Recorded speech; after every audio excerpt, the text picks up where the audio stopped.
The Sonata brings big car ride comfort with settled suspension that ably absorbs bumps, making it the most comfortable car to ride in. But it is let down by a cheap feeling interior with painted plastics that feel a little bit 2005. But it's let down a little bit by an automatic transmission that's just a tad off the pace. Tucking into the bends, the Sonata has a fairly slow steering rack and not a lot of steering feel, which means that you often find that you need to add more lock when you're cornering, and you also don't get quite as good a sensation of what's going on underneath. The Hyundai is comfortably the largest car in the group, and that extends to the rear where there's loads of headroom and legroom, plenty of space to stretch out. The one problem I have with it though is that the front seat backs are made of hard plastic, which can be pretty annoying. The Sonata also has the biggest boot. With 510 litres of storage space and a full-size spare tyre, the Hyundai is the practical pick. On the whole, the Sonata is a very convincing package. It offers great value, an excellent engine, and plenty of space for people considering a mid-sized car.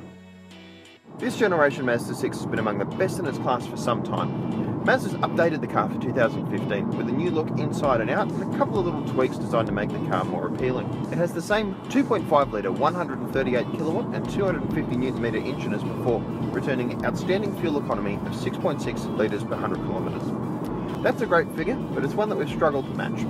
The car's returned around 8.5 litres per 100 in testing here, which is not ideal, particularly if you're expecting the car to do mid-sixes.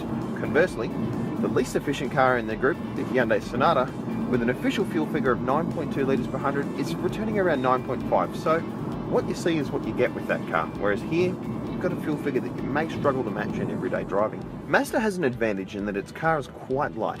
It's more than 100 kilos lighter than the Liberty and 200 kilos lighter than the Sonata, which really plays out on the road.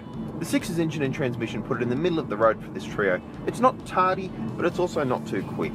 It's a car that's been designed with efficiency in mind rather than exhilaration, and that's no bad thing for this class of vehicle. This generation of Mazda6 has been a dynamic darling of the mid-size car class, and that hasn't changed with the new model. It's quite accomplished on the road with predictable progressive steering, well-weighted brakes, and dependable suspension that mean you can really lean on it and enjoy it as a driver. Now, this car has one of the best cabins in its class with a driving position that puts you nice and low tucked into the car. You've got a great sporty steering wheel with paddles, some cool chocolate brown effects throughout the cabin, and a nice new touchscreen that's controlled by remote buttons down here as well. You get a bit of a feel similar to an Audi or a BMW. Like the Hyundai, the Mazda6 is a fairly large car, but it doesn't use its space quite as efficiently. Legroom is on par with the much smaller Liberty, and the headroom is quite a bit less thanks to a swooping roofline. Took sound readings from all three cars and found that the Mazda6 is consistently the noisiest car here. Now the brand says it cut road noise in the new model by up to 25%, but we also did a back-to-back test with the previous model that really put that in doubt. They say good things can come in small packages, and that's certainly the case with the Subaru Liberty. It's the most compact car of our trio, but clever packaging means that it's got just as much room in the back as the Mazda6. The Liberty has well-weighted, accurate steering and confidence-inspiring grip that really do make it quite a joy in the corners. This car has a significant ace up its sleeve in what Subaru calls eyesight. It's a suite of active safety features mounted up here by the rear vision mirror that combines excellent technology such as active cruise control, lane departure warnings, and autonomous emergency braking to basically prevent you from having a crash. Without first-hand experience, it can be difficult to appreciate the value of active safety features such as autonomous emergency braking. Now, I've been to a few demonstrations for the technology, and believe me, it's a feature that really should factor when you're shopping for a new car. There are circumstances in which human reactions can't quite match what technology is capable of.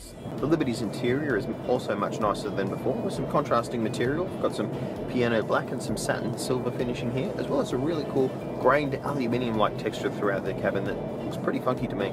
The Subaru is the smallest car here, but there's plenty of room in the back. There's a lot of space for taller people to have a bit of headroom, and the front seats are sculpted away nicely so that there's somewhere to put your legs.